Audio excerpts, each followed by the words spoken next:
So it's a few minutes past 8 in Akure, the Ondo State capital, and residents are getting ready to cast their ballot. Of course, election voting will start at 8:30 in the morning. That's today, and we noticed that before the time, materials were already on ground. This is polling unit 4. That's in Ijapo Estate, Ijapo area of Akure, the Ondo State capital. We'll continue our coverage from here.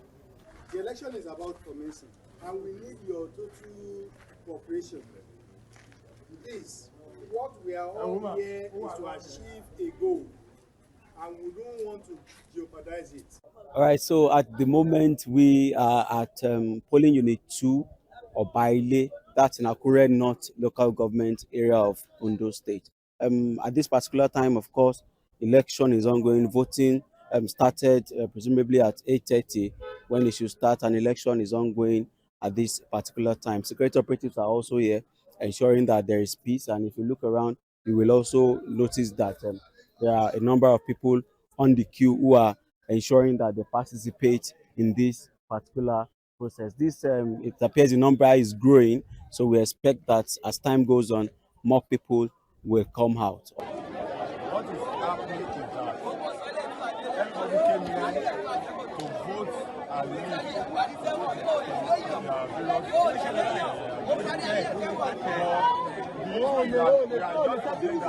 they are voting and they are showing their sign that voter, I must see this before I pay you money. Well, to glory be to God Almighty. Everybody came out to cast their vote for their choice. Both PDP, APC were here in Unit 6 in the community of Ohiolei where they're live on. Everybody was here. We cast our vote to choose our next governor conveniently. No any party who share money here. Everybody in the community, everybody in the society came here to cast their vote. Today now 5,000 dem pay for this issue. All people na 5,000 naira. Nobody. At this time, residents of Ondo State have cast their votes, and in several of the polling units where election held today, results are being collated, results are being counted, and in some places, of course, being declared. So we expect that going forward, these results will be taken to the ward collation centers, where they will be, of course, taken to the local government centers. But at this time, we find that civil society organizations are raising concerns about the level of vote buying that has occurred in this election and the complicity of security operatives. So we get to see, of course, the release statement, and they've spoken to the necessary authorities concerned, and they're charging them to do better, charging INEC, charging security agents, and of course, speaking to the politicians to ensure that they do better going forward.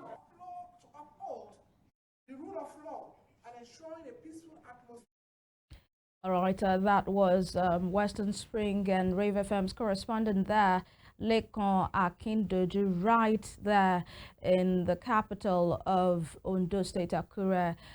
He was actually on ground to monitor the event, to monitor the election, and also give reports as things went on. And for that particular election, Lucky Orimiso Aiydatiwa, the incumbent governor of Ondo State and candidate of the All Progressives Party, APC, emerged victorious in the state's governorship election, polling the highest vote. It is a landslide win, as people have been saying it since Saturday, because he actually cleared all 18 local government areas and polled a total vote of 366,781 votes to defeat the other contenders, and as major contender, who is Ajayi Pokuola of the People's Democratic Party, 117,845 votes. Pokuola Ajayi of the People's Democratic Party. Now, we would talk more on this particular election, and joining us virtually from Ondo State is our correspondent Lekan Akindoju, who covered that election. He will be giving us reports and also making comments on the election that went down on Saturday, November 16, 2024. Good morning to you, Lekan, and thank you for joining us. Hi, good morning, Evelyn. And how are you doing today? How is Akure? I'm doing okay, and Akure is getting busy now. People are going to work. It's a working day since Okay. after the election on Saturday. All right, and also joining us from Lagos, the city that never sleeps, is Mr. Aiydatiwa. He is a public affairs analyst. He is also a son of the soil. He is an Ondo-born boy. I should call him that. Good morning to you, Mr. Ologun. Thank you for joining us this morning. Good morning. Thank you for having me. All right, I'll begin with Lekan. Tell us, how was it like on Saturday? You went to different polling units, you visited different wards. Can you just summarize for us how events went down, on that particular day? So, yes, it's true that I was at different wards, different polling units to monitor that election on Saturday. And of course, the results were declared yesterday, and a winner has emerged. The incumbent governor remains and will be sworn in for another term. So the way it is now, I just want to talk about how it went down. If on Saturday, of course, if we look at the logistics and the way INEC managed this particular election, it's something that people have really commended INEC for, because it's an upgrade from what occurred in Edo State about 2 months ago. And people were not, the turnout on Saturday, it wasn't really high, because if we even look at the statistics, about 24% of the registered voters, that's of course 2 million thereabout of those who registered to vote. Just about 500,000 votes were recorded in that election. It means that about 24% of the registered voters came out to vote, and that's pretty low, So that's one of the things we also know. Of course, we saw that on ground and we expected it because of the way people were turning out to cast their ballots during that election. And the way it was that the major issue still remains the issue of vote buying, which we saw on the ground. And of course, the clip you played where we spoke to someone who confirmed to us, an APC woman leader who confirmed to us that they paid 5,000 naira at that particular point. That's in Ushu, that's in our local government area of the state, where we noticed that but it was not just in that particular place. There were other areas. We noticed it from Akure North, where we saw people fighting over money, and we also noticed that, of course, some agents were not happy that a particular political party was paying better than they were paying, so it became an issue for them. And of course, if we look at the way security was during that election, the deployment of our security agencies is something we need to start talking about.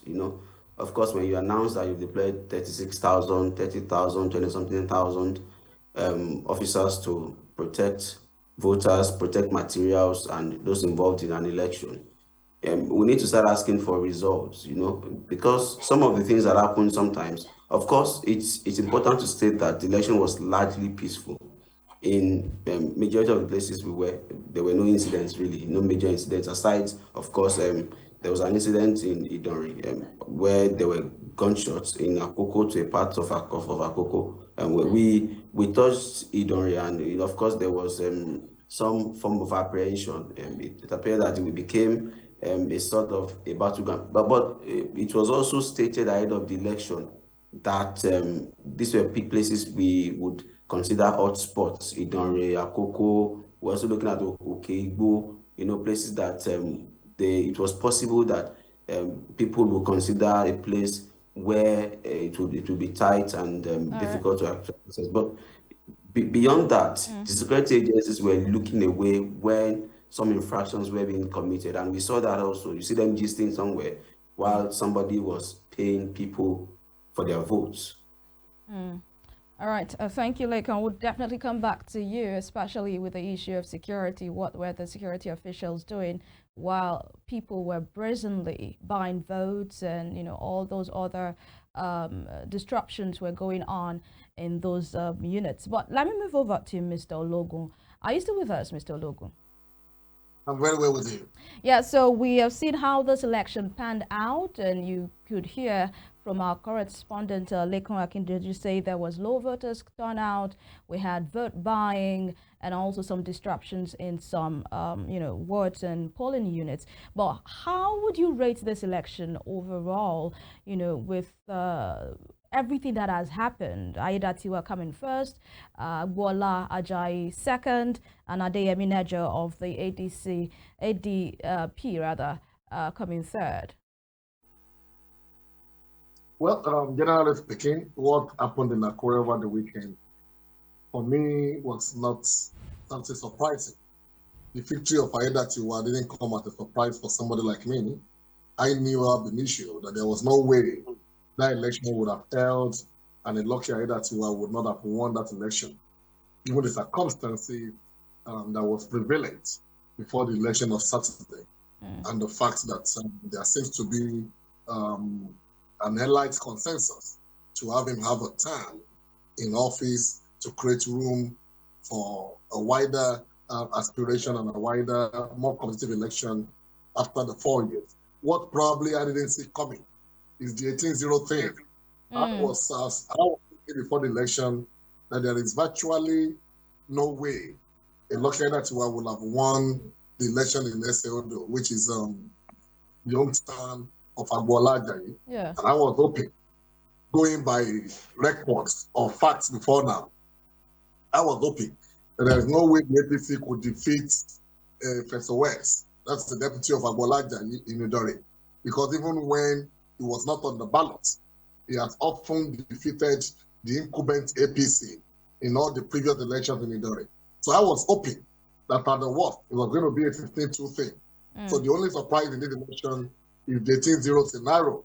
And I must also add that this is the margin or the figures called or polled by Lucky Aiydatiwa is the highest that any governor has recorded since the return of democracy in 1999. From Adefara to Olusegun Agagu, to Olusegun Mimiko, to even late Rotimi Akeredolu. This is the highest anybody has had. Then, another thing in that election was the voters' apathy. The fact that not so many people came out to vote. For somebody like me, it didn't also come as a surprise. There were a lot of factors responsible, which were pointers to the fact that we're not going to have a high turnout in that election. One of it is the state of the state. How poor people have become, how much of confidence people have lost in the electoral system, coupled with the fact that the two major candidates in that election were from the same senatorial district, were from the same federal constituency, not even just senatorial district, but they are even from the same federal constituency. And given the fact that the people of the north, or Akoko, given the fact that they lost Rotimi Akeredolu before the expiration of his term, a lot of them were feeling unconcerned. They see it as a battle of the South. Let them go and slug it out. So all of these factors were responsible for the low turnout in election. But in all of this, the security forces didn't do so well. Maybe if there's an hero in this election, it probably will have been INEC, who even though did not perfect their dealings, even though they did not do so excellently well, but there is an improvement in the activities and the deliverables of INEC. Mr. Logo, let me butt in here.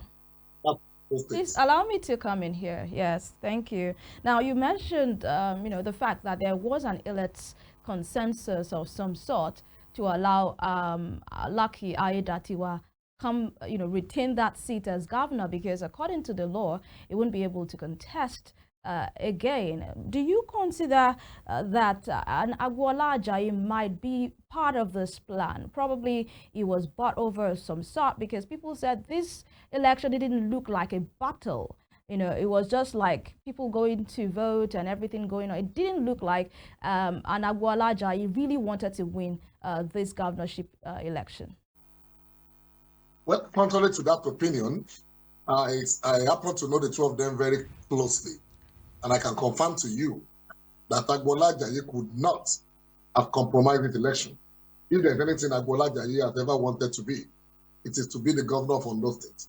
But there's little to what Bola Ajayi could do, because those who could have stood by him as his backbone disappointed him by pitching tent with his opponent, that is the Lucky Aiydatiwa, because the political elite saw the possibility of a quick rotation of power with a Lucky Aiydatiwa other than an Agbola Ajayi that has the propensity of spending 2 terms in office. That's 8 years. Lucky Aiydatiwa can only spend 4 years. One of the people that Agbola Ajayi could have depended upon would have been the former governor of the state, Olusegun Mimiko. Don't forget that when Agbola Ajayi contested as the governorship candidate of the said LP in the previous election, he had the total and absolute support of Olusegun Mimiko as the leader of that party. But prior to this election, the political ethics of Olusegun Mimiko practically stopped to support a Lucky Aiydatiwa. All the followers of Mimiko decamped to support Aiydatiwa in this election. Maybe the only thing we did not see was Olusegun Mimiko coming to declare openly for Lucky Aiydatiwa. But everybody in the political ethics of Olusegun Mimiko supported Aiydatiwa. So that was a big blow to Agbola Ajayi. Don't also forget that the immediate part candidate of the PDP in the last election, Jegede, Advocate of Nigeria, also stood aloof. He was not seen anywhere campaigning for Agbola Ajayi. He did not participate in the process. So it was a case of, how do I put it now? It was a case of a child without a father and a mother for Agbola Ajayi. He was more of a lone ranger.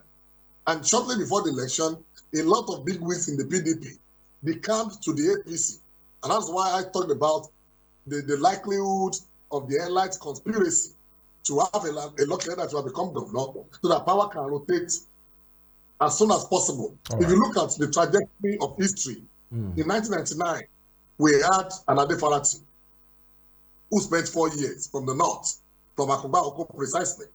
Power shifted to the south with Olusegun Agagu.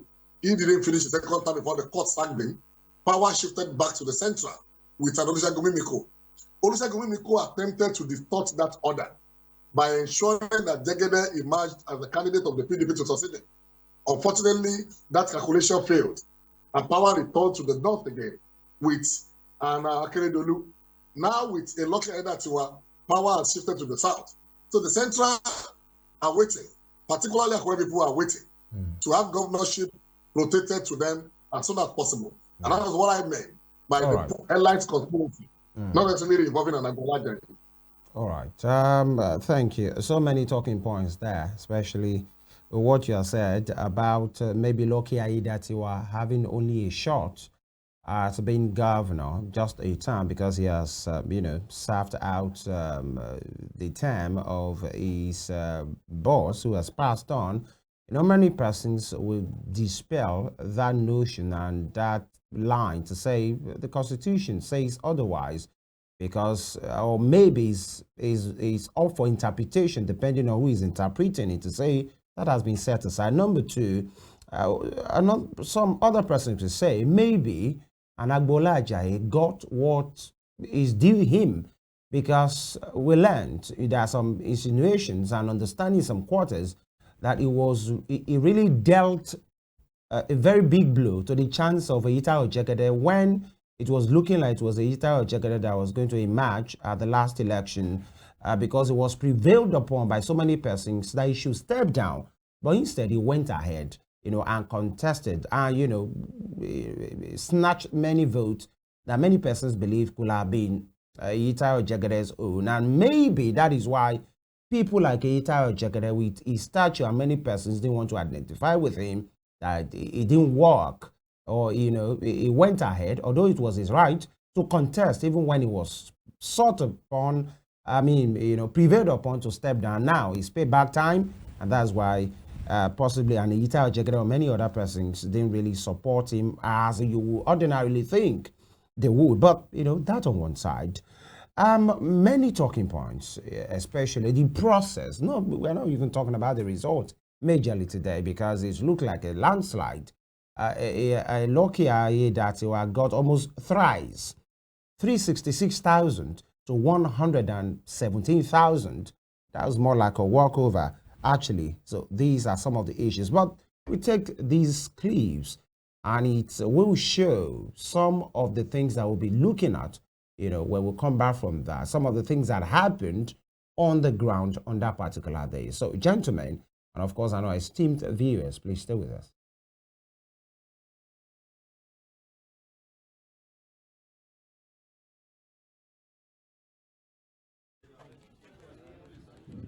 Sir, more arms. Those people that is around this place. It's no. Ejo, be on your feet. Sorry, sir. Those people that is around us here. Sir, be at alert. Someone is around this place. I told you. Be at alert, please. Be at alert. Ah. Be at alert. See gone. See gone. I told you earlier on. I carry you. Tell me something. Be at alert. Be at alert. Be at alert. Look at it. I've not told you. Be at alert. They carry this here at last. Sir, officer, I told you earlier on. Oh, I told you earlier on. Be at alert. Look at it, man.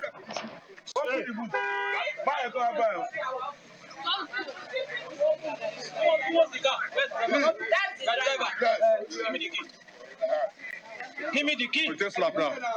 1, 2. Are you doing it or not? Are you doing it or not? Open it for me. Open it. Move back. Move back.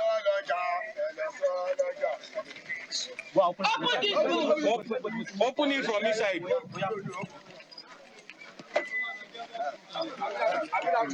Open this back. Hey, open. Open the back.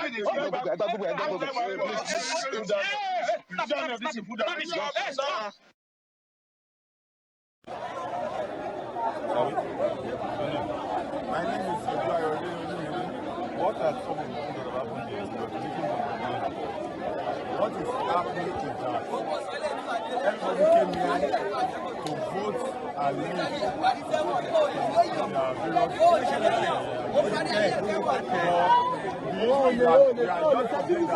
They are voting and they are showing their kind of voter. I must see this before I pay you money. They are distributing 7,000 to each person. That is why, and meanwhile, in this unit, we don't have any issue here before we are. This is the largest unit in Ohiolei. This is where Kabiyesi Oloba of Ohiolei is voting. This is where Kabiyesi family. Your name, ma'am? My name is Yemi Shaibu, women leader issue in Lagos. Let's talk about this election. How has it been? This election, after all, I like her. As then they do this election today, no fight, no anything. Everybody votes. Nobody fights today. I like this election. Pass the one where they vote. Before that, they always fight, but today, like say something changed. Today now, everything's okay. No fight, no anything. We come here say say somebody buy vote like 10,000, 15, 20,000. How much some party they sell? Today now 5,000 and pay for this issue. All people now 5,000 naira. Nobody say boya na 10,000. Blue or yellow party or everybody. Now 5,000 then bring come today. All right, these are some of the things that we've seen, play out on that particular day, 16th of November, that Saturday, on the day of the election. Many of them like that. But let me come to Lekan. You are on ground. In fact, you did some of these interviews. And let's take the talking points one by one. What will you think was really how do I say it now? What was obvious that was seen, in every of those polling units that you visited? Because it's more like the vote buying thing was the canopy on every other thing that happened. Is that true? Yes, of course. But we need to understand that it's not a new thing. It's not a conversation that we are just starting. Yeah. We started this conversation a long time ago. I think about 3 elections since 2015, I should say, where we had the introduction of money on a large scale in our elections, and it has continued. We were in Edo State. We saw what happened. People who came out really came out because of the money, and they will tell you it's because of the money. Now it has continued in ONDO State. It's not and it's not the first time, of course. So the way it is now, it's as if we need to now start doing more. Something needs to be done. It's beyond advocacy. It's beyond appealing to people now. The people are aware, and it's something that they are keen towards. They want to come and collect money. So, and of course, the politicians are complicit. They're the ones giving the money, and the voters are collecting it. But that's it's something that we had prepared for. We expected that would happen, and it's not limited to one political party, but it's in places where you would consider the strongholds of the opposition. For example, what would happen would be that the party in government would want to outspend that opposition. So it's about who spends more. But of course, just like Mr. Ologun said, we expected a victory for Aiydatiwa in this election. It was sure. It was a given. So and I shared it ahead of the election. I said this was going to be not a contest in some ways. It was not going to be a contest. So I wasn't expecting a stiff contest. I was just expecting that. Of course, Lekan, why? Because he's a big candidate, or because he's the incumbent, or because he has done enough to earn the trust of the people, or they so much love him, or because he has enough money to throw around? Why do you think it was a settled case? No, it was, that it's in a state where you have an opposition party that you will say that the opposition will put up a challenge. The PDP has not been an opposition, a real opposition in those states for a while now. Okay. So, and that is the truth. The major figures in the party left the party, and there was no way that Agbolaja only got support from outsiders, people who, I mean, governors from outside of the state. And how much of an impression can they even make on the people who will cast their vote? And of course, there are other indices of the people in the other central districts of the state did not show enough interest. They were not interested in Agbola Ajayi because they feel he's from Ondo South. What's our business? For those, I for example, I'm from Ondo Central, and when I look at how the whole thing is, for me as a journalist, if I was going to vote, I wouldn't also have shown interest, because I would feel okay. Lucky Aiydatiwa is from Ondo South as well, isn't it? I didn't get that. I said Lucky Aiydatiwa as well is from Ondo South, and he got votes from yes, of course. It's why people in Ondo North and Ondo Central did not show enough interest. And if you look at the votes that came out, the lowest of those votes came out from the other central districts. If you analyze those votes, but beyond that also, the question of the support that Aiydatiwa got, and of course, money played a role. It's a fact, but it's not just money from the APC. The PDP also tried, of course, to spend. All right. We'll try and reconnect. Comrade, are you with us? Comrade Ologun, are you with us? All right. We'll try and reconnect with these gentlemen. Evelyn, if we are to talk about this, of which we are doing right now, it's, what we have been talking about, and because that is what is happening, not what we choose to talk about, is the ills that are overshadowed what election should look like. You understand what I'm saying? It's been about the money, the vote buying, and, willing sellers, not just people who are coerced to sell or are threatened, or people are willing, people are negotiating. Who is the highest spender? I'm going to get my vote. Okay, is it this party A or party B or party C? And people are looking for the highest bidder, to come for their vote or whatever they are. And for most of them, with what we have seen, it was brazenly done. So it's a matter, at least Lekan said it, of who outspends who in this election. Of course, I told someone yesterday that the Nigerian elections are gradually becoming a cash and carry not gradually, rapidly becoming cash and carry elections where you bring money in exchange for votes. But then we should realize that most of the people that this cash and carry election is for the undecided, those people that are yet to decide if I'm going to vote for the PDP or the APC, because those who actually have made up their mind, they are staunch PDP or APC or any other party supporter, definitely they are going to vote for their party members. But that doesn't mean they won't still collect money. The money is just an addition. That's what I'm saying. The money is just an addition. Whether or not they are given the money, they are going to, vote. And most of them see this money as, money to get water, money to while I'm under the sun. So they believe it's some sort of welfare. So I can say that this money they turn around during election is majorly for the undecided, people that are yet to decide whether or not I'm going to vote for party A or party B. So it's to draw them out, exactly, to come and vote, exactly. and have something in return. So it's the highest bidder for that person. If party A is giving 5,000 and party B is giving 10,000, I'm definitely going to go for party B because I do not even know who I want to vote for in the first place. So I think our own type of democracy, this is time for us to sit down and look into what we have right now in our hands. Everyone should sit down. Everyone.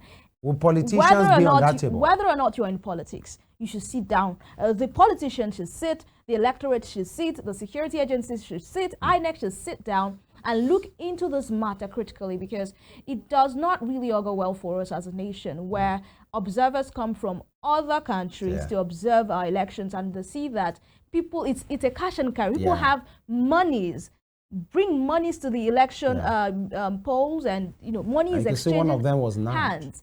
Do you get? So I believe that it's, if we really want to change our narrative in the outside community, we should sit down and ask ourselves, very, very frank questions and get answers. Not just ask ourselves frank questions, but get answers on what kind of democracy do we want to run, and how do we want our elections to run, from now forward. Let's look at this particular clip that is going on right now. Somebody was, stopped, open your boot, and voila, you have, Ghana must go full of money. Even if it is under 100 naira notes, there is a lot of money, actually. But the question is, the people, election offenders that have been apprehended before, what has happened to their prosecution? That is it. You can't tell me, at least with this kind of person, the way he's looking, with the kind of car he's riding, definitely, most likely, he's working for somebody. He's working for a big wig. He's working for a political party. And the question people will ask is, shouldn't he or everybody involved in this election or in this particular corrupt act be asked questions? Who are you working for? Because he might have been working for party A, the winner or the runner-up or the second runner-up, or even somebody that didn't win at all. He's working for one big guy somewhere. And these are the people that we should nab. Not these are the, what they say, they are just full soldiers. Yes. I actually consider this particular... This one might just be a dispatch rider. I actually consider this particular arrest a show. Why? I mean, a show by the DSS, a show by the security agencies. Because why? Yes, it's a good thing. The men of the it's a good thing it was nabbed. But then we have seen video evidences. We have seen people talk about how monies were exchanging hands in different polling units. So many persons were nabbed that they are doing elections as well. How did those money get to the polling units? So why is it that this is the only person you nabbed out of the 18 local governments? How did those other monies get? Did it fly? It didn't fly. And it was not transfers. They were physical cash. We're talking about our banks not having enough money to dispense around. When you go to the banks, you do not get the amount you want to go withdraw. POS agents are, complaining about the fact that they don't have enough money. What happened to intelligence at this point? So because many of the persons, show, really. Many of the persons who called in, when we were monitoring the election, at the radio end, especially, and of course at the TV end as well, at the weekend said, when you get in like 2 days, most of the big towns in ONDO State, the POS operators were not having money. Everything has been mopped up. Exactly. And so what happened to intelligence when these things were being done? It's only when young people said they want to protest against SARS or they want to protest against the government and ineptitude, that you see intelligence reports, because this is what they do. Yeah. Really, you should know somebody that has been withdrawing funds in the kind of amount, you trace them, and sometimes you make it look like it's a rocket science. And it's not because they don't know. It looks like most likely everybody's just looking away. You know, this is what is happening. You look away. There was a case in that first clip, if actually we can have it, in which somebody was speaking in the local dialect to say, was, you know, beckoning to a police woman to say, please, madam, stand up. And the other policemen around, there is a car they are parked with strange looking people. Can you please stand up? Can you please stand up? And the person was looking like, who is this one that is talking like this? Less than a minute, you know, there were gunshots. The sound of gunshots rented the air, and everybody was scampering for safety. Including and the guy was police running. officers. Yeah, including the officers, you know. And by the way, I looked at that particular woman. She wasn't carrying anything. Actually. I don't think they're allowed to carry. No, I'm just saying. But maybe they could have done more. They could have called for reinforcement. Yes. A Tundra car was parked on the road with funny-looking people. One of the electorates that were there was beckoning to the security person to say, some persons are there and it's unusual. Can you please even stand up and make some calls? Maybe they'll be blocked at the front or at the back. The woman was just there like, what are you saying? And all of a sudden, poke, poke, poke is the next thing we are hearing, and everybody is running. Is this really the proponents of democracy? Is this really what they brought it for Nigeria?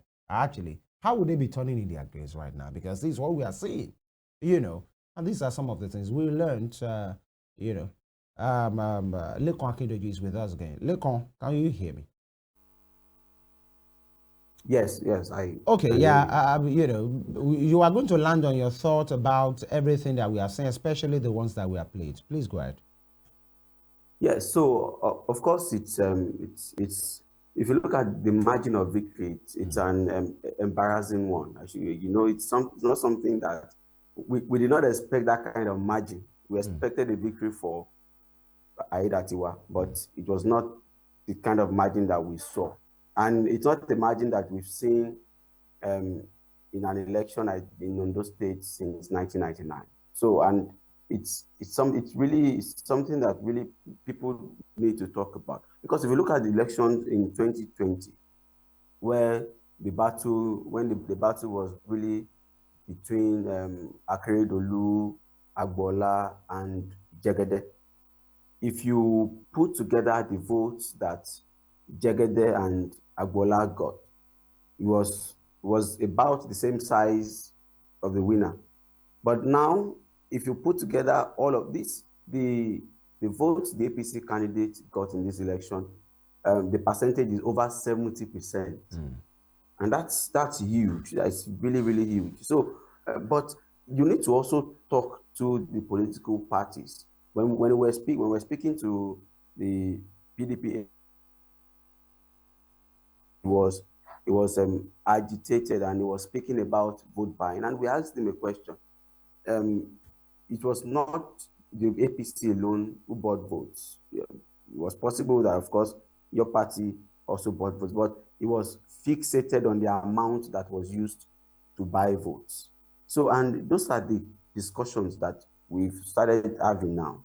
We need to get to a point where elections are not cash and carry. And that's what we've continued to see for a long time now. Those are the issues as well. Comrade, good to have you back with us. Thank you for having me. All right. I'm sure you saw a clip before that disconnection. Clips, rather, you know, somebody that was beckoning at the police to please intervene because some funny-looking guys were around, and the officers there didn't do anything. The sound of gunshots rented the air, and of course, an individual that was nabbed with, you know, loads of money in his boots. And of course, people speaking freely to the press, you know, saying it among themselves publicly, the audacity to say, yes, we collected money. Yes, people are sharing money. Yes, these are the issues. This party is sharing 5,000. This party is sharing 10,000 naira. And, you know, before it used to be, some people would be winking at you or giving you signs to come to a corner or behind the cubicle so that you could collect your money. But this particular one, it happened in Edo as well, but not as brazenly done with what happened 2 days ago, it was so open, like, and the security agencies, either they are looking away or they are part of the cahoot. What do you think happened? And is this the kind of democracy that we have evolved to, or our own kind of democracy? Well, you know, when the people starts a thing, they get emboldened by it in the course of time. What you today call vote buying become rampant, become audacious in 2016 during the election of Oluwarotimi Akindoju. That's where that slogan, the Boko Sebe, that's where it came from. So if it started audaciously with the people of Ondo State in 2016, you can only expect by law of nature that they will become more emboldened by that act. The truth is, just like Lekan says, democracy in Nigeria today has become transactional. What we are practicing today is transactional democracy. The buying and selling thing. There is a willing buyer and there is a willing seller. So most of the time, it's not about the conviction of the people about who can list them. It's not about the conviction of the people about the policies and programs of one party against the other. It is about who can be more brazen, who can be more audacious in buying and selling votes. So the question is not the APC won because they bought votes. No, they probably won because they offered the highest amount of money for votes. Maybe, just maybe if a PDP had offered 15,000 or 20,000 for votes, maybe an Agbola Ajayi will be dancing this morning.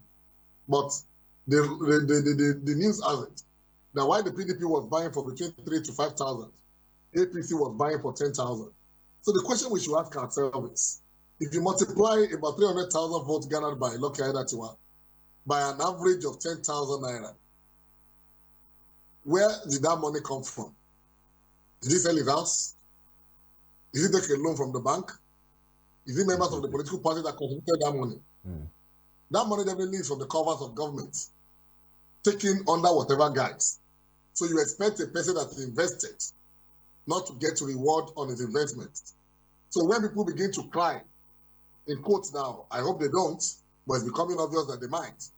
If they begin to cry in the next 1 year to argue that they are not seeing dividends of democracy, I will be one of those who will be quick to remind them that you hate your dividend of democracy the day you collected 10,000 naira to vote. Comrade, please permit me to come in here. Sorry, because security are also becoming complacent. Yeah. Root involved security agencies. Comrade, if you permit me to just come in here because of the want of time. Now, this has been established that this was what, heralded that particular day, and the big spenders, or the battle of the spenders who can outspend one another. But then we saw that the issue of violence was on a low, maybe 1 or 2 skirmishes, and it's a sharp departure from what we'll have seen, or what we used to see 4 years ago, 8 years ago. Some will say that counts for something. And the INEC in all of these, when we say they are not the ones spending money, they don't have the scope to arrest the spenders of the money. All they have to do is mobilize their ad hoc staff, the real staff, every committee to do what they have to do. And to a large extent, we learned some of these things were done, maybe a couple of places as well, for late commencement of election and all of those things as well. Let me ask you, comrade, and I take it as your parting shot before we go to Lekan. The issue of vote buying that people have been discussing, and same thing we are doing this morning, will you say is enough to cast aspersion on the entire process, either to say it is fair and credible, or it is not fair and credible? Is it enough to be a taint or a stain on the entire process? Look, election like war. In war and in election, everything seems to be fair. So the fact that people bought and sold votes to determine who the eventual winner would be in an election is fair. But it takes away credibility of the process. And what makes election and governance awesome is the credibility that comes with the process therefrom. So if there is fairness in the process, because nobody was maimed, nobody was killed, no ballot boxes were not hijacked, nobody was slapped, thugs are not having a swill day and what have you. If all of that makes the election fair, it at the same time takes away the credibility of the process. All right. And if the process is not credible, you cannot have dividends of democracy, you cannot have good governance. All right. So as much as we are saying, oh, Togri and Memi and killing is gradually becoming a thing of the past in our electoral procedures, the unfortunate is that the credibility of our election is becoming fast eroded. And that is not giving credibility to whoever leads us going forward. All right. Thank you. Lekan, we'll take this as a part in short as well. The situation rooms, KDI, Yaga Africa, many observers on ground that you've met, that you've spoken to, what's the assessment of this election? Yeah, so the assessment of these civil society organizations and observer groups are really not different from what people like myself, who are journalists who are on the ground, will talk to you about. And of course, they have also spoken about the fact that INEC has improved. INEC got better with this election compared to what happened in Edo. Okay, so much for technology. But I want to sincerely thank the gentlemen who are sons of the soil. By the way, Comrade Aiydatiwa and of course Lekan Akindoju, our own senior reporter and correspondent at that election. Thank you, gentlemen, if you can hear us. All right, we'll go from this end. Interesting take to know there is a process, but either we are moving, and the question is, where are we moving to? Is it the right direction? Is it retrogression? Are we taking 2 steps ahead and taking 3 steps backward? Movement without motion, that is not much of a progress. But then trust us to always do what we have to do in this particular case. When Lekan returns, and many of our people will still get to talk about this matter and set the agenda. Some have been said before, but the way forward for the government of Mr. Lucky Orimison Aiydatiwa. Wish him and the good people of the Sunshine State all the best. These will be the size of the program today. Femi Ojo is my name. Let's remind you, you could have a recap of this program on our own YouTube channel at Western Spring Television. Share, like, subscribe, and you will get to be informed, educated, and entertained as well. I'll see you tomorrow. God bless Nigeria. Evelyn. And my name is Evelyn Ohiolei. Stay tuned for Spring Trends coming right after this broadcast. Bye.